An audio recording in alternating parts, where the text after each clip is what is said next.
Kisah seorang anak muda di zaman tabi'in dulu. Anak muda ini terkenal dengan tampannya, postur tubuh yang kekar, ya, jalur nasabnya yang suci, kaya raya dan soleh.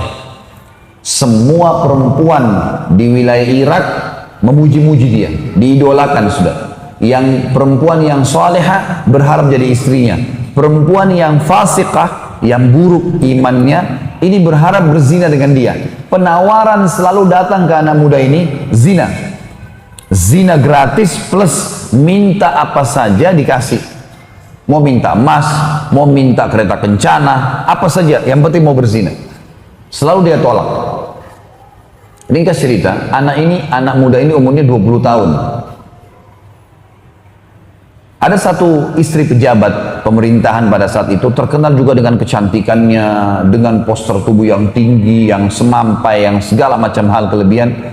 Punya kelebihan, jalur nasabnya terkenal, nikah sama seorang pejabat. Dia bilang sama teman-temannya, perempuan fasika ini bilang, saya akan taklukkan anak muda itu, dia pasti berzina dengan saya. Kata teman-temannya, kalau kau bisa hebat, coba buktikan.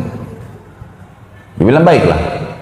Dia bilang sama dayang-dayangnya di rumah, ada 4 orang dayang-dayang pembantunya. Dia bilang, kalian tahu nggak si fulan? Kata si perempuan ini, kalian tahu nggak si fulan? Laki-laki ini dimaksud. Dayang-dayangnya bilang, iya, itu kami idolakan. Kalian mau berzina nggak sama dia? Maka spontan dayang-dayang ini orang fasika semua ini. Oh tentu saja. Jangankan berzina, berdampingan aja sudah kami merasa sebuah prestasi, apalagi berzina. Kata majikannya, saya akan berzina dengan dia. Dan kalau saya berhasil, saya akan berikan kalian kesempatan berzina dengan dia. Tapi kalian harus dukung saya. Baik, apa yang kami harus lakukan? Kebetulan rumah anak muda ini, Bapak Ibu sekalian, rumahnya dia dengan masjid, ngelewatin rumahnya si perempuan ini. Jadi 5 waktu sholat kalau ke masjid pasti lewat rumahnya orang ini, rumah pejabat ini. Perempuan fasikah ini menunggu dalam kisah yang dikatakan suaminya sampai safar. Tugas negara. Dia tahu kapan safar suaminya, dan zaman dulu teman-teman orang kalau safar itu bisa sampai 3 bulan. Karena memang nggak ada transportasi kayak kita sekarang, nggak ada pesawat, orang naik kuda. Bisa hidup, bisa mati gitu. Safarlah si pejabat ini keluar Irak pada saat itu bertugas negara. Ringkas cerita, si perempuan ini mulai menjalankan tipu syaitannya. Dia bilang sama dayang-dayangnya, suami saya sudah safar semalam, sebentar kalau anak muda ini lewat, waktu itu kebetulan duhur siang hari. Kalau perempuan laki-laki ini lewat, tahan dia. Dan kalian keluar bilang, di dalam rumah kami sambil kalian menangis-nangis, Tuhan kami sedang sakarat, akan meninggal dunia. Suaminya nggak ada laki-laki. Tolonglah. Kalau dia masuk ke dalam rumah, jebak dia. Maka dayang-dayang bilang, baiklah. Lewatlah si anak muda tokoh kita ini. Kemudian dayang-dayang ini keluar, tiba-tiba buka pintu, nangis-nangis. Tuhan saya di dalam lagi sakarat dan tolong bantulah.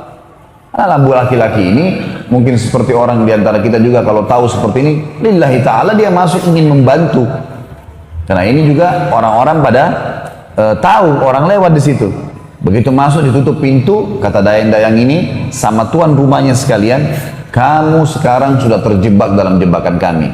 Kamu harus berzina dengan kami. Kalau tidak, kami semua berlima akan teriak ke orang-orang kalau kau datang untuk menzinai kami. Kau akan memerkosa kami. Jadi dijebak untuk berbuat zina.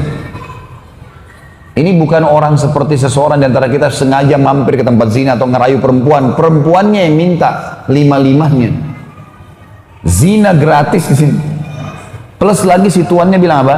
Kalau kau zina dengan saya, maka apa saja yang kau minta saya kasih. Mau minta emas, mau minta kereta kencana, kalau kita sekarang mobil mewah, minta apa saja.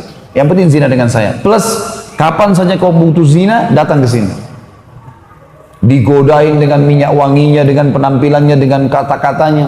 Laki-lakinya anak muda selalu tegar. Dia mengatakan, hai fulana, bertakwalah kepada Allah. Allah maha melihat. Allah tahu nih. Kamu jangan bermaksiat kepada Allah dan jangan kau khianati suamimu. Berbahaya, hukuman Allah akan datang. Tidak mau terpengaruh. Perempuan ini sudah masuk di benaknya pikiran syaitan. Yang terakhir teman-teman sekalian, anak muda ini berdoa kepada Allah. Lihat di sini yang saksi bahasan bagaimana seseorang menjaga hubungan sama pencipta Allah ini.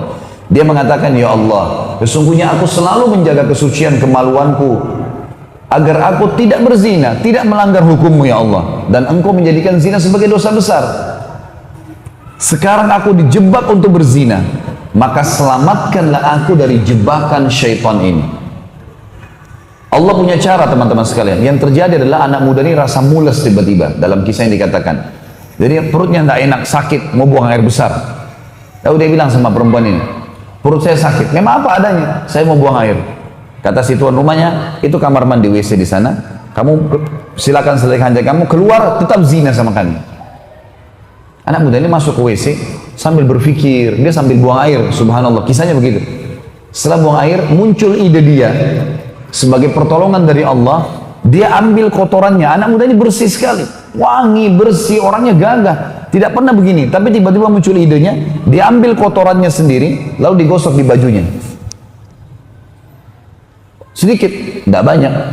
Begitu dia keluar dari kamar mandi WC, si perempuan ini lihat, perempuan ini orang kaya, biasa bersih, biasa wangi, lihat kotoran di badan.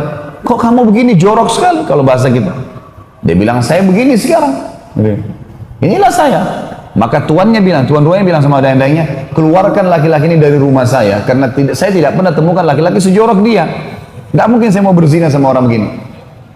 Maka laki-laki tersebut keluar teman-teman sekalian. Begitu depan pintu orang ini, sujud syukur kepada Allah karena tidak jadi berzina. Bayangkan bagaimana seseorang kalau tahu Tuhannya, bisa, kalau tadi Nabi SAW dalam kondisi sakit, musibah sedang datang, bisa sabar. Dan pada saat itu puncaknya Allah akan datangkan pertolongan. Orang anak muda ini diajak berzina gratis, bisa dapat dengan menikmati mereka, dapat lagi hadiah-hadiah, bisa dia tinggalkan karena tahu bagaimana menjalin hubungan dengan Sang Pencipta Allah.